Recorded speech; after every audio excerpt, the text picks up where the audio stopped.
Hello, bird. Look at that bird. Hello. Oh, it's gone.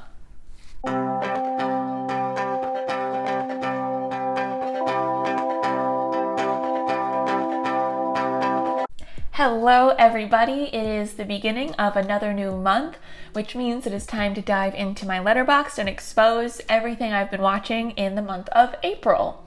Now, this month, I reined it in a lot more than last time. I think we've got about 35 movies, which is still more than a movie a day, which makes me feel some type of way. I haven't decided yet, but certainly less than last time. So, progress.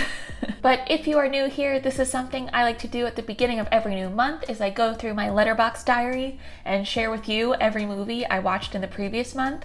It's usually mostly horror, but there's always something special sprinkled in there, something for everybody. So to kick things off, I watched Single White Female for the first time. I had been familiar with like the phrase "to single white female someone," but I had never seen the actual movie, and I liked it. It's kind of a lot. I did not know that Jennifer Jason Leigh was in it, as I think, yeah, she would be the titular single white female, and I love her, and she's fantastic in this. So she responds to an ad in the paper for this young woman, what's her name? Allison, who is in need of a roommate, and she becomes a little bit obsessed with her and starts to kind of transform herself into her and seemingly wants to take over her life. It's fun. It's exactly what you think it is. I watched it mainly as background noise while I was doing some work. It did feel a little bit long because, you know, we get the point. Oh, and a dog dies in this movie, like in a major way. That was really upsetting to see. So I always like to give a warning about that. Moving right along, I watched the Catfish Documentary, which I had watched many years ago, like when I was in high school or middle school. I watched this movie. And I wanted to revisit it. Something that fascinated me that we don't talk about is that this whole thing started because Neve was talking to an 8-year-old girl on Facebook. I think she was 8. How old was she supposed to be? Yeah, an 8-year-old girl, which I suppose the internet was a very different place in 2008 or whenever this was, but like, that would not fly today. And granted, I'm not calling Neve out. I don't think there was anything inappropriate about the relationship. But that was just like some total whiplash to see that that's where the movie started. I was like, back up, what? Yeah, but it's an interesting documentary. Watching it now, I feel like it's kind of mean at some points. Like, I don't think it really took care of its subjects in the way you really should when you're making a documentary.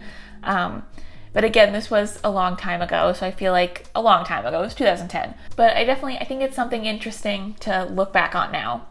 Okay, and then I watched Eating Out, All You Can Eat, which is, I believe, the third movie in the Eating Out franchise. This was part of my gay midnight movie night. I have nothing to say about it.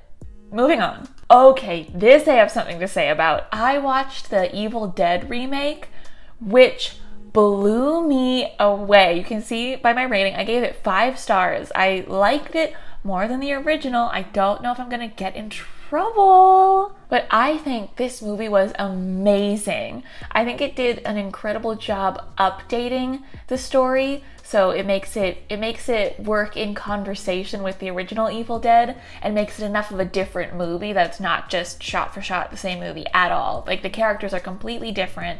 But it definitely harkens back to that first one. I don't know why I said harkens. I don't like that I said harkens. But you know what I mean. It's incredible. It is the bloodiest movie I have ever seen. The movie ends with blood raining down from the sky. It's incredible. It rocks. It's so hardcore. It sincerely scared me a couple times beyond just jump scares, which there are plenty of jump scares that got me, but this movie worked for me, man. It was great. Okay, something that worked for me a whole lot less. I watched The Turning. This is actually the 3rd time I have watched this movie. I've never liked it. I need to stop. I made a whole video about the making of The Turning on my channel. I'll link it somewhere. But this movie is sincerely a tragedy, I think. I think it could have been great. but after 3 viewings, I'm here to confirm it is not. And then I had similar feelings about the next movie I watched, which was Mercy. This was part of my ongoing Stephen King movie marathon, which I'm very close to completing, by the way. But this one, I think I can say this is the worst Stephen King movie that there is. So that was exciting to find the low point. What to say about Mercy? It's a movie about a young boy whose grandmother has supernatural powers and she's dying, and they go to her house and bad stuff happens. I'm trying to even articulate what was so bad about it. I don't think anything happened the whole movie. They just kind of hung out at her house. I don't think there was any point in the movie's runtime where it worked for me. It was just it felt like homework I had to get through, and was not an enjoyable experience. But I can see on letterboxd some people like it, so that's great. It works for someone, and I'm happy for them. Next movie was also a Stephen King movie. I watched the 2013 remake of Carrie. And this one's tough because I don't objectively think it's a bad movie. So my 1.5 star rating feels a little harsh, but I just can't get past the fact that there's no reason for this to exist. I think it would have been interesting if it had something to say that was different than the original. Which I think the director did want to do, and I think there was issues with studios and stuff that goes over my head I don't understand. So I don't really know whose fault it is, but it's just when the original Carrie is such a good, perfect movie. Well, I shouldn't say perfect, but when the original Carrie is such a great movie, there was no need for this. I will get into this much more when I eventually make my Stephen King ranking video, but I actually like the 2002 remake more than this one because at least it was doing something different and bringing in stuff from the book to make it a different movie than the original. But this one, they had cell phones, so that was different, but there's no reason. What was the reason?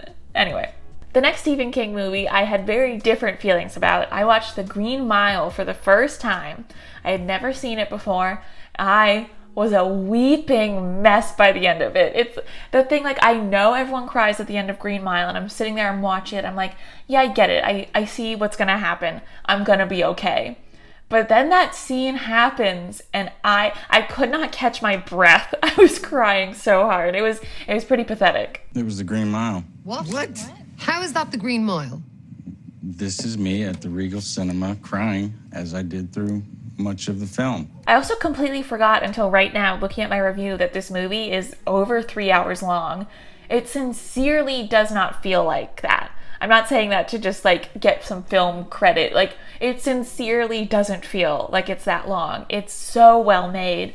It's such a good Tom Hanks performance. I do love Tom Hanks. I think he's good at most everything he's in. But this is a defining Tom Hanks performance. It's really remarkable. Actually, now that I'm talking about it, every performance in this movie is a masterclass in acting. Michael Clarke Duncan gives one of the most incredible performances I've ever seen.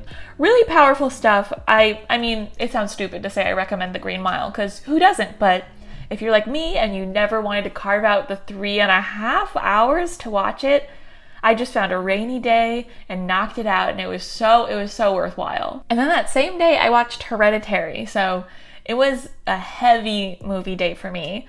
I won't talk too much about Hereditary because I watched it for a video for this channel, but it is just one of my favorite movies of all time. I think it's so incredibly well done.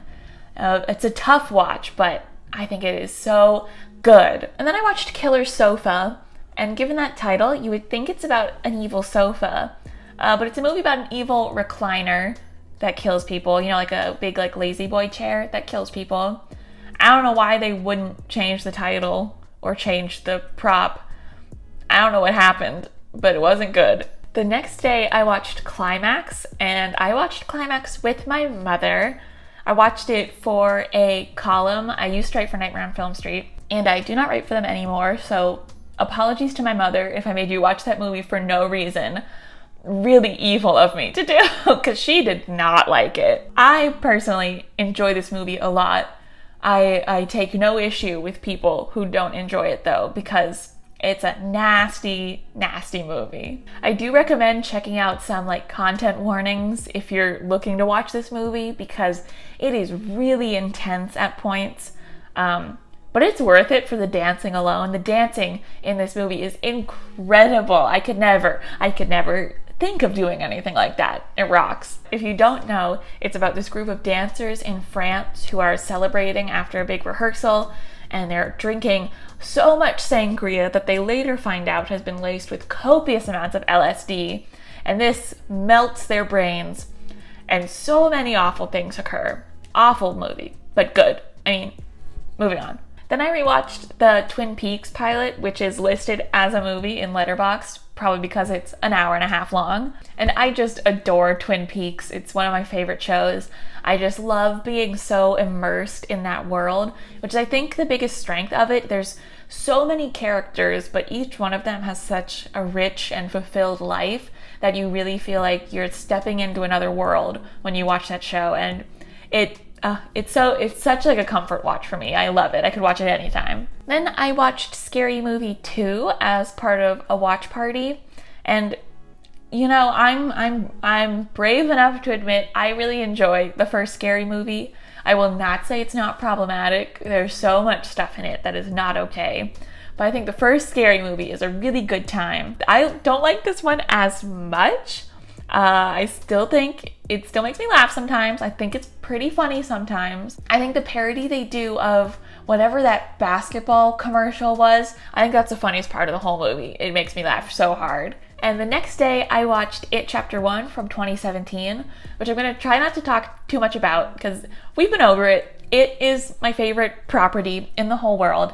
I find it so incredibly special and beautiful and lovely, and I think this first movie captures the spirit of the book and these characters so well. They get it so right. And I just find this story about friendship and growing up and that innocence you have to lose when you grow up and learn about the real world and overcoming fears and doing it with love. It's the most touching story to me, I think. And these performances are so good. I don't know how they did it. It's lightning in a bottle. I think it's perfect.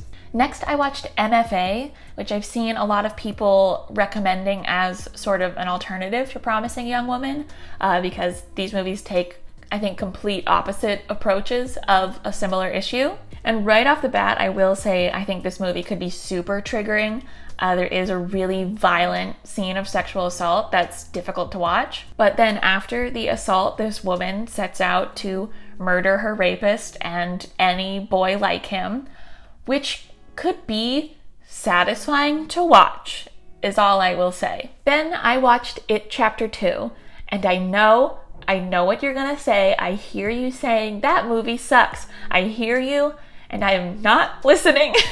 I am probably one of the biggest It Chapter 2 apologists that there is. Let me start off by saying I recognize the flaws with this movie. I recognize where it's a lesser film than the first one, but it works for me emotionally so well that I have to rank it high. It's not my fault. I have no choice on the matter. It just works for me in the way that I can tell Andy Muschietti obviously has so much love for this story, and I really think he took care with it, and the changes he made from the book really demonstrate that he understands this story at its core, and I like it. So there. And yeah, It Chapter 2 is obviously the worst of the two movies, but it is the only one with Bill Hader in it, so bonus points. Then I watched the 2009 remake of Children of the Corn, which I think I liked a little better than the original. I think I'm just not very into Children of the Corn. I think it's not my thing, and that's fine. But this one was goofy as hell. It was so silly. It was a lot more gory than the first one, or the original one. The performances were not as good, probably. I don't know. It's a Children of the Corn remake. I think it was made for TV. I'll have to check, but it definitely had that vibe to it. But I will say I had more fun watching this one than I did the original, and when I have a fun time watching something, it makes me go a little easier on it. But not too easy. It still wasn't very good. Then I watched Shook, which is a new-ish movie on Shudder about this social media star who is getting all these threatening messages from someone who's trying to kill all of her friends and family members and her. I think it's a super fun premise, and I think the girl who played Mia, the lead, was like really good because most of the movie is just her alone in this house. So she really had to carry the movie, and I think she was really good. But I think this movie goes on for way too long, and it's just kind of the same series of events happening over and over again with a couple of twists thrown in, and then it's over. I'm struggling to entirely remember the plot. I think it was just a lot of like nonsensical events, and it bored me a little. What didn't bore me though was Jacob's Wife, which is a new movie starring Barbara Crampton. She plays a woman named Anne who is married to a pastor, Jacob, and she has an encounter with a vampire that changes her entire life and outlook on it. And it's great. I think it's a wonderful analogy for a woman who's been married to the same person for a long time, living the same life, doing the same routine day to day, and then something happens that makes you want to change. I think vampirism is a great analogy for that. I think it works really well. And Barbara Crampton is so incredible. I don't want to spoil anything because I'm sure a lot of people haven't gotten around to watching it yet. But it's really wonderful and really bloody and gory too. It's a lot of fun, and all the vampire stuff is so old school, like Nosferatu old school. And then you get all this really modern blood and gore, and I think they work together very nicely. Next, I watched Cat People. I saw that this movie was leaving Shudder soon, and I had never seen it before. And so I really wanted to make sure I got a chance to check it out. It's about this woman who begins a new relationship and has some issues with her intimacy in that relationship because she comes from a group of people who believe they are a descendant from cat people. And there's this sort of folklore in her community that if you have sex with a man, you will turn into a panther and kill him, essentially. Cliff Notes version. I think it's great. I think it's a fascinating look at sexual repression in the 1940s and really doesn't feel like a movie from the 40s, if that makes sense. It feels like a movie that could have been made today. And I was really surprised by how much I liked it, honestly. It also, I believe, is the first documented use of a jump scare in a horror movie. And it got me, and I knew it was coming because I've seen all those like 100 best jump scare videos, you know? So I knew it was coming, but the atmosphere that they set up before the jump scare is so effective. It worked really, really well. Then as part of the last drive-in, I watched Mother's Day, which is a foul movie I never want to see again, but I'm glad that I watched it once. It's about these two young men who murder people for their mother, murder and like hold captive for their mother, who likes to play sick little games with them. I think it's a very unique movie. I can't think of anything quite like it that I've seen before, which is always fun. But it's definitely a very gross and unpleasant movie, and big content warning for sexual assault. There's some foul stuff that goes down in this one. Then I watched Blue Velvet, which, if you couldn't tell from me talking about Twin Peaks, I am a big fan of David Lynch. I think he is a fascinating guy who makes really interesting stuff. And I had heard people talk about Blue Velvet as sort of his most linear or like normal movie. So I was excited to give that a try. And like young Laura Dern and Kyle MacLachlan together, how could you go wrong? But it's just this great mystery movie where Kyle MacLachlan's character, who is named Jeffrey, Kyle MacLachlan's character Jeffrey is trying to find this strange woman's husband and child who have been kidnapped. It's David Lynch. There's all kinds of twists and turns, and it's a wild ride. But of course, it's like really aesthetically beautiful to look at, and definitely is the most like a typical narrative film with like plot points that go from A to B to C. I also think it's a really good entry point for people who are interested in David Lynch but have never seen a Lynch movie or any Twin Peaks before. I think it's a good way to start, and a beautiful movie. I really liked it. Then I watched The Mortuary Collection, and I'm gonna be upfront that I'm not usually too big on anthology horror. It just doesn't really do much for me. But I was watching the Chainsaw Awards, and they were giving out an award for the best kill, and one of the nominees was from the Mortuary Collection, and the card just read exploding penis birth. And I said, this is something I need to see. And let me tell you, it delivers on the exploding penis birth for sure. But that is just one chapter in the larger movie. And something I did really like about this movie was the connecting story that sort of bookends all the smaller anthology segments. Segments, that's the word. It had a really cool wraparound that brought everything together and made the ending really exciting. And I thought that worked really well. It was cool. So I recommend it if an exploding penis birth sounds intriguing to you like it did for me. Then on the 21st, I watched The Fog, like a lot of people did, because that's kind of the Fog Day. That's the date they say at the beginning of the movie. And I had never seen it before. And I love a theme, I love an event, so I was excited to partake in the Fog Day. And it rocked. I really didn't know that much about it other than it's like a classic 80s Carpenter movie with Jamie Lee Curtis that people love. I had no idea there would be like ghost pirates involved, and I thought it was a whole lot of fun. I also found it really scary, which I don't always include as like a marker of how much I liked a movie, is if it scared me or not.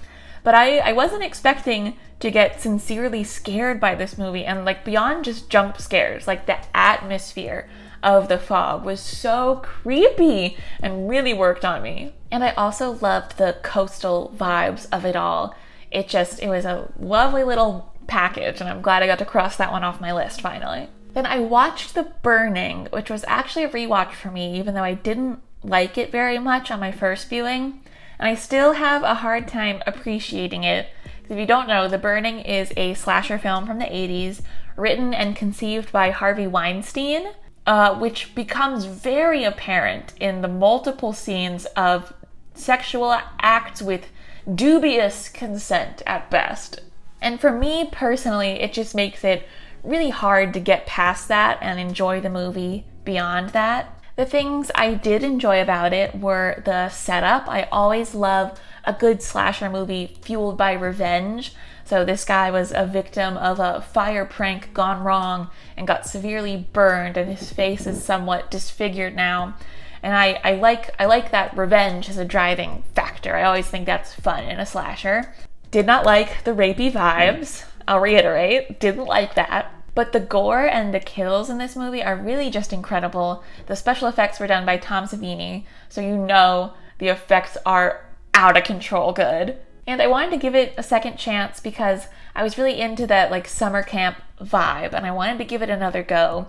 But it's still, there's some things I couldn't get past, and it doesn't really, there's other options, you know. There's Friday the 13th, there's Sleepaway Camp, both problematic in their own rights, but I think I'll stick with those other options in the future. Then I watched Rock and Roll Nightmare, which I really think has to be seen to be believed. I do not know how to describe it. The best way I can is a band is staying in a farmhouse that is somewhat haunted, and there are creatures that terrorize them. I will say, if you're gonna watch this movie, you gotta stick with it, because the first chunk of it is pretty boring. I'll say it, nothing happens. It's very low budget and pretty much like it's poorly made. It's a poorly made movie and not entertaining for the first chunk of it. I'm not selling this well. It will be worth it once you get to the end of the movie, I promise. Just get some beers, get a couple friends safely or virtually, and just enjoy. Just enjoy. I'm pleading with you. Then another watch on the last drive-in, Joe Bob was showing Audition, which is one of those movies I've been meaning to get around to for so long, but just never did. So I was so glad that this happened. If you don't know, Audition is about a man who holds like a casting call for women because he's looking for someone to date. He tells them it's for some kind of movie, but he's looking for a girlfriend. And he really just picks the wrong woman, or the right woman, depending how you look at it. Yeah, but there is a pretty infamous scene from this movie involving this woman torturing this man that I've heard about and I've seen clips from, but I've never seen it fully in context. And just the experience of watching it with so many people at the same time, virtually, and all talking about it on Twitter, it was so exciting and like the rowdiest experience I could possibly have watching a movie alone in my apartment. It was so much fun. I've really been so appreciative of Shudder this month because I so often would just log on and scroll for like 2 seconds and find something that looked exciting that I had never heard of before that I wanted to watch. And it's been a lot of fun. And that's what happened with The Stepfather. This is a movie about a stepfather. It's about a man who murders his wife and his daughter in like the opening scene of the movie. That's not a spoiler. Murders his wife and his daughter and then remarries, and we can assume he may be wanting to do something similar to his new wife and stepdaughter. And it stars Terry O'Quinn from Lost as the stepfather, and he's so creepy and good in this. It was so exciting to see him in any different role than John Locke. But yeah, it's exactly what it says it is. There's no real surprises, which I sometimes find really comforting when I just want to watch and enjoy something. So if you operate similarly to that, you'll probably enjoy this. Very straightforward. Oh, okay, this isn't a horror movie at all. Well, I always have that. Well, I always have an argument that anything can be a horror movie. But I watched Another Round, which just recently won Best International Film at the Academy Awards. It's a movie starring Mads Mikkelsen. He plays a high school teacher, and he and 3 of his teacher friends begin this sort of experiment where they want to see if their blood alcohol content never goes below, I think, like 0.05 during the day. They want to see if that makes them better teachers, better fathers, better husbands, more creative, to see if it improves their life. And I read that premise and I thought to myself, oh, haha, so funny. These teachers are going to be drunk all day. That's hilarious. I'm going to have such a good time. And while I did have a good time, I should have perhaps considered that being drunk all day can cause some problems. And they certainly have to deal with those problems that arise. But I think it's an incredibly beautiful film. It was very moving to me. I had a very strong reaction to it. And it also has probably the best final scene I've seen in a movie in an incredibly long time. It is so good. I don't even know what to say. I don't want to spoil anything. So just watch it. It's on Hulu. And watch it before they make the American remake with Leonardo DiCaprio. That's all I'm saying. Another just random Shudder watch was Edge of the Axe, which is a pretty standard slasher movie. There's something weird about it I still haven't been able to quite place. I don't know if it's the performances or the dialogue, but there's something about it that's just weird. It has this really funny, like, cyber subplot, because this was a movie from 1988, and so the computers that they have are, of course, not like our computers today, and the way people talk about computers and the way people use computers is very different and amusing. It just felt like a melodrama almost at some points. Like, there's this romance subplot, of course, and the dialogue that those two have together and the scenes that they share are some of the most dramatic things I've seen in my life. But yeah, I think similarly to The Stepfather, if you just want something that is what it says it is, and you just want to enjoy a slasher movie, this does the trick beautifully. This was another part of the last drive-in. The same night we watched Audition. It was class of 1984, but I did fall asleep during the original broadcast, so I went back and watched it later. I had never heard of this movie. I think I liked it a lot. I'm still undecided on it. It's basically about these like punk kids at a high school, really bad kids. Like, it made me anxious how bad of kids they were. And this new teacher who wants to stop them. This is another case of a movie I don't think would ever be made today.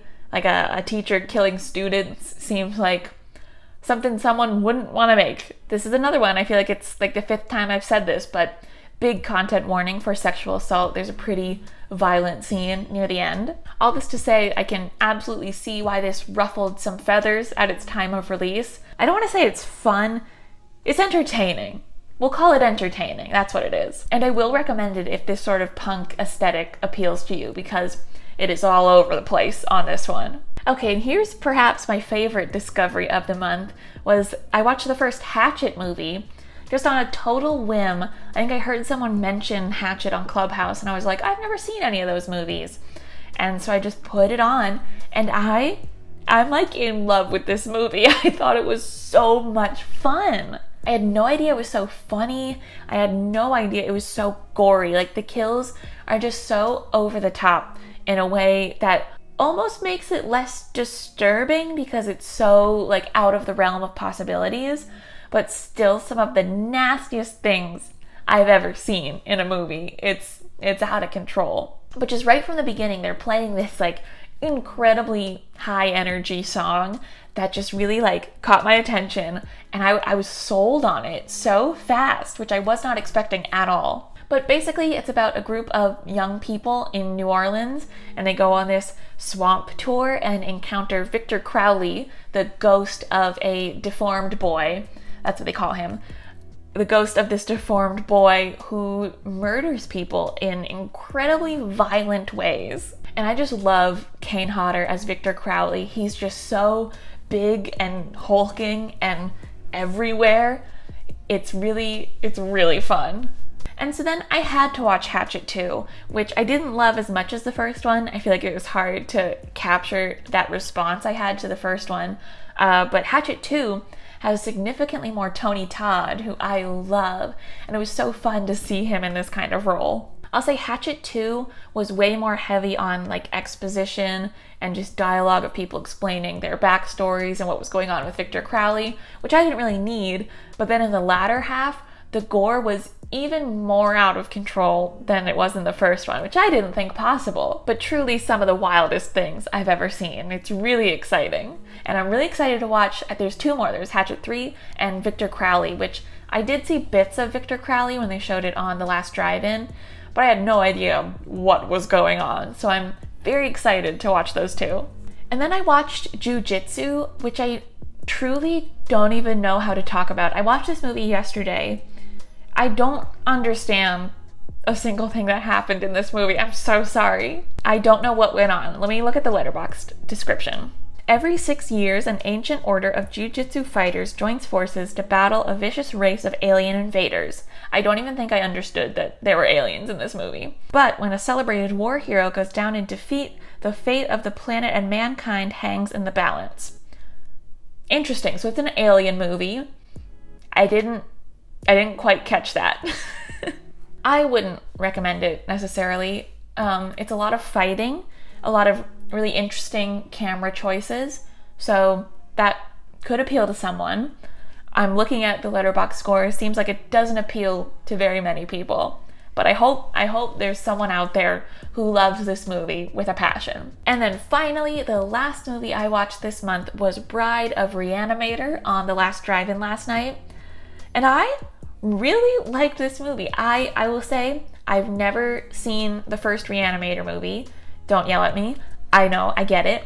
I've never seen any Reanimator movie, so I was a little nervous to come in on a sequel, but I think this movie is incredible. If you don't know, it's about this mad scientist, Herbert West, who tries to bring his friend's dead wife back to life with some unanticipated results. For them, I feel like the audience can anticipate the results. But I really think this movie had a lot to say, which I wasn't necessarily expecting or just didn't consider before watching it. But the final act of this movie, after she is brought back to life and she's like, is this what you want? What did you want me to do for you? And I think that really speaks a lot to perhaps not just women, but in my experience, to being a woman and performing as a woman. Just the way that he like put in so much work to creating her, and then when she comes to life, he's like, ew, gross, don't want you. Just, I don't know, I only watched it last night and I have a lot of thoughts on it, but I really liked it. The effects were incredible and the performances were really kind of stunning. I liked it a whole lot. Now I'm very excited to watch the original Reanimator, which I will be correcting that shortly. But that is it. Another month of movie watching. I am proud of myself for keeping it to almost around a movie a day. That's progress for me, for sure. I don't think I'm at intervention levels with my movie watching anymore, which is good. But we'll see what happens next month. Thank you for sticking around this long if you did. Let me know what your favorite or least favorite movie you watched this month was. If you've seen any of the ones I talked about today, if you have any recommendations, let me know. But I've taken up enough of your day, so thank you for being here, and I will see you next month.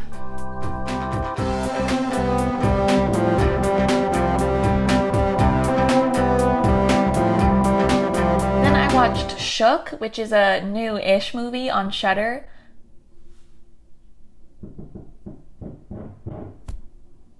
I can't wait to go back and edit and see the primal fear in my eyes.